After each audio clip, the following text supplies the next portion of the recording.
नमस्कार दोस्तों, आपका अपने YouTube चैनल स्टार सिलेक्शन में मैं शिवम राजपूत आपका अपने स्टार सिलेक्शन में स्वागत करता हूं। आई होप आप लोग अच्छे होंगे। जैसा कि आपको पता है कि 15 अगस्त बीत चुका है। इसमें जो भी स्वतंत्रता दिवस, ये कौन सी स्वतंत्रता दिवस गांठ मनाई गई है, इस वीडियो में हम आपको सब कुछ बताएंगे कि कौन सी वर्षगांठ मनाई गई है और आखिर जो प्रधानमंत्री जी हैं उन्होंने इस जो लाल किले में कितनी बार झंडा फहरा चुके हैं। तो वीडियो को स्टार्ट करते हैं। अभी तक आपने हमारे चैनल को सब्सक्राइब नहीं किया, कृपया करके जरूर चैनल को सब्सक्राइब कर लीजिए और बेल आइकन को प्रेस कर दीजिए, क्योंकि जो भी वीडियोस बने उसके नोटिफिकेशन आपके पास समय पर पहुंचते हैं। तो वीडियो को थोड़ा तेज़ चलाएंगे, क्योंकि इसमें जो क्वेश्चन है वो ज़्यादा है, तो इस वजह से वीडियो को ज़्यादा हो तो दोबारा देख लीजिए। तो वीडियो को स्टार्ट करते हैं। पहले क्वेश्चन की तरफ चलते हैं। पहला क्वेश्चन है कि भारत आखिर कब आज़ाद हुआ था। आपको बताना कि भारत कब आज़ाद हुआ था। ये डेट आपको कभी भी नहीं भूलनी कि भारत कब आज़ाद हुआ था। 15 अगस्त 1948, 15 अगस्त 1947, 15 अगस्त 1949, 15 अगस्त 1950। तो आखिर भारत कब आज़ाद हुआ था। तो इसका राइट आंसर क्या है। इसका राइट आंसर ऑप्शन बी, 15 अगस्त 1947 को हमारा जो भारत देश है वो स्वतंत्र हुआ था। अगला क्वेश्चन देखते हैं। अगला क्वेश्चन है कि भारत में 15 अगस्त 2020 को कौन सा स्वतंत्रता दिवस मनाया गया। जो भारत में 15 अगस्त 2020 को स्वतंत्रता दिवस की आखिर कौन सी गांठ मनाई गई, आपको बताना है। तो इसमें ऑप्शन है आपके सामने 73वीं या 74वीं या 75वीं या इनमें से कोई नहीं। आखिर इसमें जो 2020 में 15 अगस्त मनाया गया, यह कौन सा 15 अगस्त मनाने स्वतंत्रता दिवस गांठ थी। तो इसका राइट आंसर क्या है। इसका राइट आंसर ऑप्शन बी, 74वीं। कौन सी 74वीं, आपको कमेंट बॉक्स में बताना है कि 26 जनवरी को ये पिछली बार मनाया गया था। 26 जनवरी को ये कौन सी वर्षगांठ थी। अब अगला क्वेश्चन देखते हैं। अगला क्वेश्चन है कि 15 अगस्त 2020 को लाल किले पर किसने तिरंगा फहराया। आखिर लाल किले पर तिरंगा कौन फहराता है। इस 15 अगस्त 2020 को किसने तिरंगा फहराया। श्री नरेंद्र मोदी, अमित शाह, राजनाथ सिंह या योगी आदित्यनाथ।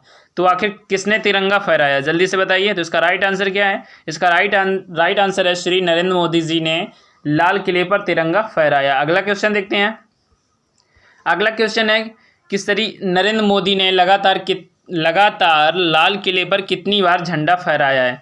आखिर लगातार जो प्रधानमंत्री रहे हैं इन्होंने कितनी बार लाल किले पर झंडा फहराया है। 6 बार, 7 बार, 8 बार या 9 बार।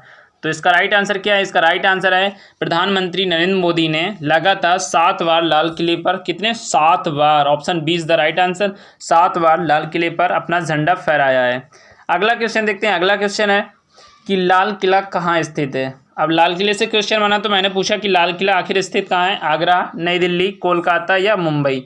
तो कहाँ पर स्थित है ये लाल किला, जो जहाँ पर झंडा फहराया जाता उसकी बात हो रही। तो ये लाल किला कहाँ स्थित है। ये लाल किला नई दिल्ली में स्थित है। अगला क्वेश्चन है कि 26 जनवरी के दिन राजपथ पर कौन झंडा फहराता है। आपको बताना है कि 26 जनवरी के दिन राजपथ पर कौन झंडा फहराता है। तो अभी जैसे दिल्ली के लाल किले पर कौन झंडा फहराता है, प्रधानमंत्री जी ने फहराया, तो प्रधानमंत्री फहराते हैं। लेकिन आपको बताना है कि 26 जनवरी होती है, राजपथ पर कौन झंडा फहराता है। प्रधानमंत्री, राष्ट्रपति, उपराष्ट्रपति या रक्षा मंत्री। 4 ऑप्शन आपके सामने हैं कि 26 जनवरी के दिन राजपथ पर कौन झंडा फहराता है। तो इसका राइट आंसर क्या है। इसका राइट आंसर ऑप्शन बी, राष्ट्रपति। लेकिन काफ़ी लोगों ने इसका आंसर जो है वो लगाया होगा प्रधानमंत्री, जो गलत है। इसका राइट आंसर है राष्ट्रपति। अब अगला क्वेश्चन है कि 15 अगस्त के दिन लाल किले पर झंडा कौन फहराता है। ये क्वेश्चन थोड़ा सा घूम के आ गया कि 15 अगस्त के दिन लाल किले पर झंडा कौन फहराता है। राष्ट्रपति, रक्षा मंत्री, विदेश मंत्री या प्रधानमंत्री। तो आखिर झंडा अभी 15 अगस्त 2020 को लाल किले पर झंडा किसने फहराया, प्रधानमंत्री। तो इसका राइट आंसर क्या है, प्रधानमंत्री। अगला क्वेश्चन देखते हैं। अगला क्वेश्चन है कि राष्ट्रीय ध्वज को आखिर कब अपनाया गया था। अभी तो ये राष्ट्रीय ध्वज को कब अपनाया गया था, बताइए। 15 अगस्त 1947, 22 जुलाई 1947, 15 अगस्त 1949 या 22 जुलाई 1950। 4 डेटें दी गई हैं। 4 डेटों में से कोई एक राइट आंसर बताना आपको कि भारतीय ध्वज को कब अपनाया गया था। जो भारत का ध्वज है उसको कब अपनाया गया। तो इसका राइट आंसर क्या है। राइट आंसर ऑप्शन बी, 22 जुलाई 1947 को भारतीय ध्वज को अपनाया गया था। अब अगला क्वेश्चन है कि भारतीय तिरंगे की चौड़ाई और लंबाई का अनुपात क्या है। अब इसको क्वेश्चन समझना मत, आंसर लगा देना। इसका आंसर काफ़ी लोगों ने क्या लगाया होगा, ऑप्शन ए 3:2, जो गलत है। क्वेश्चन को पढ़ने की कोशिश कीजिए, क्योंकि आप एग्जाम में इसी प्रकार के क्वेश्चन करते हैं तो आपका एग्जाम में क्वेश्चन गलत कर देते हैं। आप क्वेश्चन को ध्यान से पढ़ते नहीं। पूछा पहले चौड़ाई, तो चौड़ाई पहले होनी चाहिए कि लंबाई होनी चाहिए। तो इसमें ऑप्शन देख लेते हैं, 3:2, 2:3, 3:5 या 5:3। तो 3 और 5 वाले तो हटा दीजिए। अब बचे ऑप्शन ए और बी में। ए और बी में कौन सा आंसर लगाएंगे, भारतीय तिरंगे की चौड़ाई कितनी होती है, चौड़ाई होती है 2 और लंबाई कितनी होती है 3। तो इसमें आंसर, इसमें राइट आंसर कौन सा है, और राइट आंसर इसमें ऑप्शन बी 2:3। ये क्वेश्चन को ध्यान से पढ़ने की कोशिश कीजिए। जब क्वेश्चन ध्यान से पढ़ेंगे तो आपका जो क्वेश्चन है वो गलत नहीं होगा। अगला क्वेश्चन है कि राजपथ कहाँ पर स्थित है। राजपथ की बात हुई थी। राजपथ पर झंडा कौन फहराता है, राजपथ पर झंडा राष्ट्रपति फहराते हैं। और दिल्ली के लाल किले पर कौन झंडा फहराता है, दिल्ली के लाल किले पर प्रधानमंत्री झंडा फहराते हैं।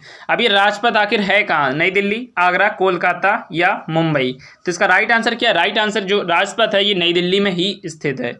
अगला क्वेश्चन देखते हैं। अगला क्वेश्चन है कि सुप्रीम कोर्ट ने किस अनुच्छेद के तहत ध्वज फहराने के अधिकार को मौलिक अधिकार माना है। जो सुप्रीम कोर्ट ने कहा है कि ये जो राष्ट्रीय ध्वज फहराना एक मौलिक अधिकार है। तो अनुच्छेद 23, अनुच्छेद 22, अनुच्छेद 19 या अनुच्छेद 24। तो इसका राइट आंसर क्या है, राइट आंसर ऑप्शन सी, अनुच्छेद 19।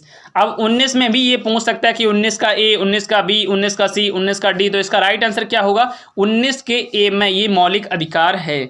अगला क्वेश्चन देखते हैं। अगला क्वेश्चन है कि वेदों की ओर लौट चलो किसने नारा दिया। आखिर वेदों की ओर लौट चलो यह नारा किसने दिया, अटल बिहारी वाजपेयी, स्वामी विवेकानंद, दयानंद सरस्वती या इनमें से कोई नहीं। जल्दी से बताइए इसका राइट आंसर क्या है। वेदों की ओर लौट चलो किसने नारा दिया, अटल बिहारी वाजपेयी, स्वामी विवेकानंद, दयानंद सरस्वती या इनमें से कोई नहीं। तो इसका राइट आंसर क्या है, वेदों की ओर लौट चलो यह नारा दिया था दयानंद, स्वामी दयानंद सरस्वती जी ने। किसने, स्वामी दयानंद सरस्वती जी ने। अगला क्वेश्चन है। अगला क्वेश्चन है कि भारत का राष्ट्रीय गीत क्या है। सबसे पहले ये जानना जरूरी है। वंदे मातरम क्या है, वंदे मातरम के रचयिता आखिर कौन है, रचयिता या लेखक कौन है। भारत का राष्ट्रीय गीत वंदे मातरम के रचयिता या लेखक कौन है, रविंद्रनाथ टैगोर, बंकिम चंद्र चटर्जी, सुभाष चंद्र बोस या भगत सिंह। तो आखिर किसने लिखा था वंदे मातरम, जल्दी से बताइए। तो इसका राइट आंसर क्या है, राइट आंसर है बंकिम चंद्र चटर्जी। या फिर ये लिखा हो सकता है बंकिम चंद्र चटर्जी, या ये लिखा हो सकता है कि बंकिम चंद्र चट्टोपाध्याय। क्या लिखा हो सकता है, बंकिम चंद्र चट्टोपाध्याय। तो आप कंफ्यूज मत होइएगा। अगला क्वेश्चन देखते हैं। अगला क्वेश्चन है कि भारत के राष्ट्रीय गान, अभी राष्ट्रीय गीत किसने लिखा था, बंकिम चंद्र चट्टोपाध्याय या बंकिम चंद्र चटर्जी। अब भारत के राष्ट्रीय गान क्या होता है, जनगण मन अधिनायक जय, ये होता है राष्ट्रीय गान। अब भारत के राष्ट्रीय गान के लेखक कौन है या रचयिता कौन है, बंकिम चंद्र चट्टोपाध्याय, रविंद्रनाथ टैगोर, डॉक्टर मनमोहन सिंह, सुभाष चंद्र बोस। तो इसका राइट आंसर क्या है, इसका राइट आंसर है ऑप्शन बी, रविंद्रनाथ टैगोर। अगले क्वेश्चन की तरफ चलते हैं। अगला क्वेश्चन है कि भारत के राष्ट्रीय ध्वज का क्या नाम है। भारत के राष्ट्रीय ध्वज का आखिर नाम क्या है। ऑप्शन आपके सामने flag, option B Bharat, option C India और ऑप्शन डी आपके सामने तिरंगा। तो भारत के ध्वज को क्या कहा जाता है, तो भारत के ध्वज को तिरंगा कहा जाता है। क्या कहा जाता है, तिरंगा कहा जाता है। तो इसका राइट आंसर क्या है, D is the right answer. अगला क्वेश्चन देखते हैं। अगला क्वेश्चन है कि भारत के प्रथम वायसराय कौन थे। इसमें बताना है भारत के प्रथम वायसराय कौन थे। ऑप्शन आपके सामने Lord Dalhousie, Lord Canning, Lord Macaulay या इनमें से कोई नहीं। तो ये 3 ऑप्शन आपके सामने बचे। एक तो ऑप्शन हट गया कि इनमें से कोई नहीं, तो आपको बताना है भारत के प्रथम वायसराय कौन थे। इसमें मैंने देखो ये नहीं करता हूँ कि मैंने लास्ट में जो क्वेश्चन इनमें से नहीं ये हटा दिया हो, लेकिन आप इसमें से जोड़ डालिए कि आखिर इसमें है या नहीं है। तो भारत के प्रथम वायसराय कौन थे, Lord Dalhousie, Lord Canning, Lord Macaulay या इनमें से कोई नहीं। 4 ऑप्शन आपके सामने है। तो इसका राइट आंसर क्या है, इसका right answer option B, Lord Canning. क्या, ऑप्शन बी, लॉर्ड कैनिंग। अब अगला क्वेश्चन देखते हैं। अगला क्वेश्चन है कि स्वतंत्र भारत के अंतिम गवर्नर जनरल कौन थे। स्वतंत्र भारत के अंतिम गवर्नर जनरल कौन थे, राजेंद्र प्रसाद, जवाहरलाल नेहरू, सी राजगोपालाचारी या इनमें से कोई नहीं। इसमें आप ऑप्शन से ध्यान दीजिए। अब हो सकता है यहाँ पे अंग्रेजियों का नाम लिखा होता, अब यहाँ पे अपने इंडियंस का लिखा है तो इंडियंस ही होना चाहिए। तो इसमें क्या है, इसका राइट आंसर क्या है, राइट आंसर इसका सी राजगोपालाचारी। क्या, सी राजगोपालाचारी। अगला क्वेश्चन देखते हैं। अगला क्वेश्चन है कि भारत का एकमात्र गवर्नर जनरल कौन था। भारत का एकमात्र गवर्नर जनरल कौन था, डॉक्टर भीमराव अम्बेडकर, डॉक्टर राजेंद्र प्रसाद, सर्वपल्ली राधाकृष्णन या सी राजगोपालाचारी। तो कौन बने थे? अभी क्वेश्चन जस्ट अभी पूछा गया है इसके पहले, तो कौन थे? C Rajagopalachari. Option D is the right answer. अगला क्वेश्चन देखते हैं। अगला क्वेश्चन है कि 1857 के विद्रोह के समय भारत का गवर्नर जनरल कौन था? 1857 के विद्रोह के समय पर पूछा है, तो बताइए कौन था उस समय? Lord Canning, Lord William Bentinck, Lord Macaulay और लॉर्ड डलहौजी। ये क्यों मोस्ट इंपॉर्टेंट है? क्योंकि 1857 की जो क्रांति है वो बहुत मोस्ट इंपॉर्टेंट है। उस क्रांति से इतने क्वेश्चन बनते हैं कि शायद एग्जाम में, हर एग्जाम में किसी न किसी एग्जाम में एक क्वेश्चन वहाँ से उठ लिया जाता है। तो हम आपको बताएंगे, सभी क्वेश्चन रखने की कोशिश करेंगे एक दो वीडियो में 1857 की क्रांति के विद्रोह में जो जो हुआ था। तो इसका राइट आंसर क्या है? इसका राइट आंसर है लॉर्ड कैनिंग। लॉर्ड कैनिंग 1857 की क्रांति के समय। अगला क्वेश्चन है कि भारत के राष्ट्रीय ध्वज में तीन कौन से रंग होते हैं? तीन कौन से रंग होते हैं? ये तो आपको जनरली याद होना चाहिए। लाल, केसरिया, पीला, सफ़ेद, केसरिया, हरा, या केसरिया, सफ़ेद, काला, या सफ़ेद, केसरिया, पीला। तो इसमें केसरिया तो होता है, इतना तो पता है आपको कि केसरिया और सफ़ेद होता है, लेकिन एक रंग कौन सा होता है? एक रंग होता है आपका हरा। तो इसका राइट आंसर क्या है? बी, सफ़ेद, केसरिया और हरा। अगला क्वेश्चन देखते हैं। अगला क्वेश्चन है कि महात्मा गांधी ने सविनय अवज्ञा आंदोलन कब शुरू किया था? महात्मा गांधी ने सविनय अवज्ञा आंदोलन कब शुरू किया था? ये आपसे डेट पूछा है, आपसे स्थान नहीं पूछा है। तो डेट बताइए, 1845, 1945, 1985 या 1930। तो इसका राइट आंसर क्या है? इसका राइट आंसर है ऑप्शन डी, 1930 में महात्मा गांधी जी ने सविनय अवज्ञा आंदोलन शुरू किया था। अगला क्वेश्चन देखते हैं। अगला क्वेश्चन है कि भारत के राष्ट्रीय ध्वज का डिजाइनकार कौन है? आखिर भारत की जो राष्ट्रीय ध्वज है तिरंगा, उसका डिजाइन किसने किया है? उसका डिजाइन किसने बनाया है? डॉक्टर राजेंद्र प्रसाद, सर्वपल्ली राधाकृष्णन, या पिंगली वेंकैया, या सर्वपल्ली राधाकृष्णन, जवाहरलाल नेहरू। तो इसमें राइट आंसर क्या है? इसमें राइट आंसर है ऑप्शन सी, पिंगली वेंकैया जो हैं उन्होंने हमारे राष्ट्रीय ध्वज का डिजाइनकार हैं। अगला क्वेश्चन है कि 15 अगस्त को कौन कौन से देश अपना स्वतंत्रता दिवस मनाते हैं? 15 अगस्त को केवल भारत ही नहीं, ऐसे काफ़ी देश हैं जो स्वतंत्रता दिवस मनाते हैं। तो उसमें से कुछ देशों के नाम मैंने यहाँ पर मेंशन किए हैं और कुछ के नहीं किए हैं। वो मैं, आप चाहें तो हम कमेंट बॉक्स में उनको पिन कर देंगे। और जितने भी मतलब 15 अगस्त को अपना स्वतंत्रता दिवस मनाते हैं, तो इसमें देख लीजिए भारत, उत्तरी कोरिया, दक्षिणी कोरिया या बहरीन, कांगो। तो इसमें 4 देश हैं, 4, 5, 6 देश हैं। अभी भारत को मिला के 6 देश इसमें हैं। तो ये लास्ट वाला ऑप्शन है, ये सभी। तो ये सभी देश हैं जो 15 अगस्त 1947 को अपना स्वतंत्रता दिवस मनाते हैं। अब अगला क्वेश्चन देखते हैं। अगला क्वेश्चन है कि राष्ट्रीय ध्वज पर बने चक्र को क्या कहा जाता है? राष्ट्रीय ध्वज पर आपने चक्र देखा होगा, उसको आखिर क्या कहा जाता है? भारतीय चक्र, राष्ट्रीय चक्र, ध्वज चक्र या अशोक चक्र? आखिर उस चक्र का नाम क्या है? बताइए जल्दी से। राष्ट्रीय ध्वज पर बने चक्र को क्या कहा जाता है? इसका राइट आंसर क्या है? राइट आंसर है अशोक चक्र। क्या कहा जाता है उसको? अशोक चक्र। अगला क्वेश्चन देखते हैं। अब आपको बताना कि अशोक चक्र में कितनी तीलियां होती हैं? अशोक चक्र में कितनी तीलियां होती हैं? कमेंट बॉक्स में आपको बताना है। भारत के राष्ट्रीय ध्वज में बने चक्र को कहाँ से लिया गया है? जो राष्ट्रीय चक्र है, राष्ट्रीय चक्र का नाम क्या है? अशोक चक्र। वह कहाँ से लिया गया है? ताजमहल, दिल्ली का लाल किला, सारनाथ, अशोक स्तंभ से, या इनमें से कोई नहीं। तो इसका राइट आंसर क्या है? इसमें साफ साफ आपको आंसर दिखाई दे रहा है कि सारनाथ, अशोक मतलब अशोक चक्र, अशोक स्तंभ से लिया गया है। इसका राइट आंसर क्या है? ऑप्शन सी, सारनाथ, अशोक स्तंभ। अगला क्वेश्चन देखते हैं। अगला क्वेश्चन आपके सामने है कि भारत के पहले प्रधानमंत्री कौन थे? बहुत ईजी क्वेश्चन है, सभी के लिए ईजी है। भारत के प्रथम प्रधानमंत्री कौन थे? पहले प्रधानमंत्री कौन थे? श्री नरेंद्र मोदी, जवाहरलाल नेहरू, डॉक्टर राजेंद्र प्रसाद या वल्लभ भाई पटेल। तो इसका राइट आंसर क्या है? राइट आंसर इसका जवाहरलाल नेहरू। क्या? जवाहरलाल नेहरू। अगला क्वेश्चन देखते हैं। अगला क्वेश्चन है कि स्वतंत्र भारत के पहले सूचना एवं प्रसारण मंत्री कौन थे? अब यहाँ से जो भी स्वतंत्र भारत के मंत्री बने हैं, चाहे वह श्रम मंत्री हो, चाहे विदेश मंत्री हो, इन मंत्री को आपको बताना है कि स्वतंत्र भारत के पहले सूचना एवं प्रसारण मंत्री कौन थे? डॉक्टर भीमराव अम्बेडकर, सरदार वल्लभ भाई पटेल, डॉक्टर राजेंद्र प्रसाद या सर्वपल्ली राधाकृष्णन। तो सूचना एवं प्रसारण मंत्री कौन थे? ऑप्शन इसका B is the right answer. जो सरदार वल्लभ भाई पटेल हैं, ये सूचना एवं प्रसारण मंत्री थे, सरदार वल्लभ भाई पटेल। लेकिन इनको ही ज़्यादा वोटिंग थी कि ये प्रधानमंत्री बने। अगला क्वेश्चन देखते हैं। अगला क्वेश्चन है कि स्वतंत्र भारत के पहले वित्त मंत्री कौन थे। अब आपको बताना कि स्वतंत्र भारत के पहले वित्त मंत्री कौन थे। आर के सम्मुख सेठी, ये गलत है, यहाँ पे लिखे आर के सम्मुखम सेठी होता है, सम्मुखम सेठी, इसे सही कर लीजिए। Doctor Bhimrao Ambedkar, Jawaharlal Nehru, doctor Rajendra Prasad. तो इसका राइट आंसर क्या है, पहले स्वतंत्र भारत के पहले विदेश मंत्री कौन बने थे। तो इसका राइट आंसर है आर के सम्मुखम सेठी, आर के सम्मुखम सेठी।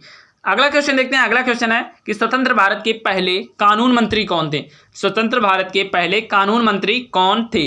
ये तो आपको पता होगा क्योंकि जिन्होंने इस संविधान को बनाया आखिर कानून मंत्री वही होंगे। डॉक्टर भीमराव अम्बेडकर, बलदेव सिंह, सर्वपल्ली राधाकृष्णन या इनमें से कोई नहीं। तो इसका राइट आंसर क्या है, right answer doctor Bhimrao Ambedkar स्वतंत्र भारत के पहले कानून मंत्री बने थे। क्या, स्वतंत्र भारत के पहले कानून मंत्री बने थे। अगला क्वेश्चन देखते हैं। अगला क्वेश्चन है कि स्वतंत्र भारत के पहले रक्षा मंत्री कौन थे। स्वतंत्र भारत के पहले रक्षा मंत्री कौन थे। सरदार वल्लभ भाई पटेल, सरदार बलदेव सिंह, डॉक्टर भीमराव अम्बेडकर या डॉक्टर राजेंद्र प्रसाद। स्वतंत्र भारत के पहले रक्षा मंत्री कौन थे। प्रेजेंट टाइम में रक्षा मंत्री कौन है, जल्दी से बताइए, कमेंट करिए। प्रेजेंट टाइम में रक्षा मंत्री कौन हैं, आपको कमेंट बॉक्स में बताना है। इसका राइट आंसर क्या है, स्वतंत्र भारत के पहले रक्षा मंत्री जो थे वो सरदार बलदेव सिंह थे। क्या, सरदार बलदेव सिंह थे। अगला क्वेश्चन देखते हैं। अगला क्वेश्चन है कि स्वतंत्र भारत के पहले रेल एवं परिवहन मंत्री कौन थे। स्वतंत्र भारत के पहले रेल और परिवहन मंत्री कौन थे। जॉन मथाई, सरदार वल्लभ भाई पटेल, जवाहरलाल नेहरू या इनमें से कोई नहीं। तो इसका राइट आंसर क्या, स्वतंत्र भारत के पहले रेल एवं परिवहन मंत्री कौन थे। इसका right answer option A, John Mathai जो थे वो स्वतंत्र भारत के पहले रेल एवं परिवहन मंत्री बने थे। अगला क्वेश्चन है। अगला क्वेश्चन आपसे पूछा है कि भारत के पहले रेल मंत्री। अब ये पहले और स्वतंत्र भारत का यहाँ से कंफ्यूज मत होइए। स्वतंत्र भारत का अगर पूछे स्वतंत्र भारत के पहले रेल मंत्री कौन थे तो जॉन मथाई थे। अब इसका देख लिए, ये भारत के पहले रेल मंत्री कौन बने, जॉन मथाई, आसफ अली या डॉक्टर राजेंद्र प्रसाद या CH भाभा। बाबा लिखे, भाभा कर लीजिए, CH भाभा। तो पहले भारत के पहले रेल मंत्री कौन बने। भारत के पहले रेल मंत्री जो थे वो आसफ अली थे। भारत के पहले रेल मंत्री आसफ अली थे, लेकिन जो स्वतंत्र भारत के बने थे वो कौन थे, जॉन मथाई थे। अगला क्वेश्चन है कि स्वतंत्र भारत के पहले शिक्षा मंत्री कौन थे। स्वतंत्र भारत के पहले शिक्षा मंत्री कौन थे। ये बहुत क्वेश्चन पूछा जाता है, हर एग्जाम में पूछा जाता है। APJ अब्दुल कलाम, मौलाना अबुल कलाम आजाद, सर्वपल्ली राधाकृष्णन या इनमें से कोई नहीं। तो आपको बताना है स्वतंत्र भारत के पहले शिक्षा मंत्री कौन थे। तो इसका राइट आंसर क्या है, इसका राइट आंसर है मौलाना अबुल कलाम आजाद जो थे वो पहले शिक्षा मंत्री थे। अगला क्वेश्चन देखते हैं। अगला क्वेश्चन है कि स्वतंत्र भारत के पहले खाद्य एवं कृषि मंत्री कौन थे। खाद्य एवं कृषि मंत्री कौन थे। श्यामा प्रसाद मुखर्जी, सरदार बलदेव सिंह, डॉक्टर राजेंद्र प्रसाद या जवाहरलाल नेहरू। तो आपको बताना स्वतंत्र भारत के पहले खाद्य एवं कृषि मंत्री कौन थे। तो खाद्य एवं कृषि मंत्री कौन थे, डॉक्टर राजेंद्र प्रसाद। अब आपको बताना कि डॉक्टर राजेंद्र प्रसाद जो है वो बिहार से आते, इतना बता दिया, लेकिन उनका जो जन्म है वो कब हुआ था आपको बताना है। बिहार से बिलोंग करते हैं डॉक्टर राजेंद्र प्रसाद। ये भी पूछा जाता है कि भारत के पहले राष्ट्रपति डॉक्टर राजेंद्र प्रसाद किस राज्य से थे, ये पूछा जाता क्वेश्चन। तो किस राज्य से थे, बिहार राज्य से थे। अब अगला क्वेश्चन है कि स्वतंत्र भारत के पहले श्रम मंत्री कौन थे। श्रम मंत्री कौन थे। श्यामा प्रसाद मुखर्जी, जगजीवन राम, जवाहरलाल नेहरू या इनमें से कोई नहीं। तो आपको बताना है स्वतंत्र भारत के पहले श्रम मंत्री कौन थे। तो इसका राइट आंसर क्या है, right answer option B, Jagjivan Ram. कौन, जगजीवन राम। अब अगला क्वेश्चन देखते हैं। अगला क्वेश्चन आपके सामने कि भारत के प्रथम राष्ट्रपति कौन थे। अभी हाल हमने बताया कि भारत के पहले राष्ट्रपति कौन थे, डॉक्टर राजेंद्र प्रसाद। अगला क्वेश्चन देखते हैं, भारत के प्रथम उपराष्ट्रपति कौन थे। अब ये आपको बताना कि भारत के पहले उपराष्ट्रपति कौन थे। सरदार वल्लभ भाई पटेल, डॉक्टर राजेंद्र प्रसाद, सर्वपल्ली राधाकृष्णन या सरदार बलदेव सिंह। तो इसका राइट आंसर क्या है, राइट आंसर है सर्वपल्ली राधाकृष्णन थे, वो पहले उपराष्ट्रपति बने थे। अगला क्वेश्चन देखते हैं। अगला क्वेश्चन है कि स्वतंत्र भारत के प्रथम गवर्नर जनरल कौन थे। स्वतंत्र भारत के प्रथम गवर्नर और अंतिम भी कह सकते हैं, अंतिम गवर्नर जनरल कौन थे। Lord William Bentinck, Lord Mountbatten, Lord Dalhousie, Lord Macaulay. तो इसका राइट आंसर क्या है, राइट आंसर है लॉर्ड माउंटबेटन। कौन, लॉर्ड माउंटबेटन। अगला क्वेश्चन है कि भारत छोड़ो आंदोलन की शुरुआत किसने की थी। भारत छोड़ो आंदोलन की शुरुआत किसने की थी। तो इसका राइट आंसर क्या होगा, डॉक्टर राजेंद्र प्रसाद, डॉक्टर भीमराव अम्बेडकर, महात्मा गांधी या इनमें से कोई नहीं। तो इसका राइट आंसर है महात्मा गांधी जी ने भारत छोड़ो आंदोलन शुरुआत की थी। और सविनय अवज्ञा आंदोलन कब शुरू किया था? 1930 में। अगला क्वेश्चन है कि तुम मुझे खून दो। लास्ट क्वेश्चन आपके सामने आ चुका है। 40 क्वेश्चन मैंने इसमें रखे थे, और भी क्वेश्चन जो बचे वो आप हमें बता सकते हैं, तो हम आपको इसमें भी मेंशन कर देंगे। तो अब आपको बताना है, कमेंट करके बताना कि जो एक कंटेंट है, मैंने इसमें कुछ क्वेश्चन रखे हैं, आपको बताना है ये कंटेंट जो है ये कैसा लग रहा है, आपको वीडियो कैसा लग रहा है, आप जरूर मेंशन करिए, आप जरूर अपनी सजेशन दीजिए। तो वीडियो अच्छा लगे तो कृपया करके हमारे अपना चैनल समझकर सपोर्ट कीजिए, ज़्यादा से ज़्यादा लोगों को शेयर कीजिए और अपना चैनल समझकर सब्सक्राइब कर लीजिए, इससे कि आपके पास ये इन्फॉर्मेशन आती रहे, वीडियोज़ की नोटिफिकेशन आपके पास समय पर पहुँचते रहें। तो लास्ट क्वेश्चन है, इसको बताते हैं। तुम मुझे खून दो, मैं तुम्हें आज़ादी दूंगा, यह नारा किसका था? भगत सिंह, सुभाष चंद्र बोस, इंदिरा गांधी या जवाहरलाल नेहरू? तो इसका राइट आंसर क्या है? इसका right answer option B, Subhash Chandra Bose ji ने कहा था कि तुम मुझे खून दो, मैं तुम्हें आज़ादी दूंगा। तो इसी के साथ वीडियो पसंद आए तो चैनल जरूर सब्सक्राइब करें, जरूर सपोर्ट करें। इसी के साथ दोस्तों, जय हिंद, जय भारत।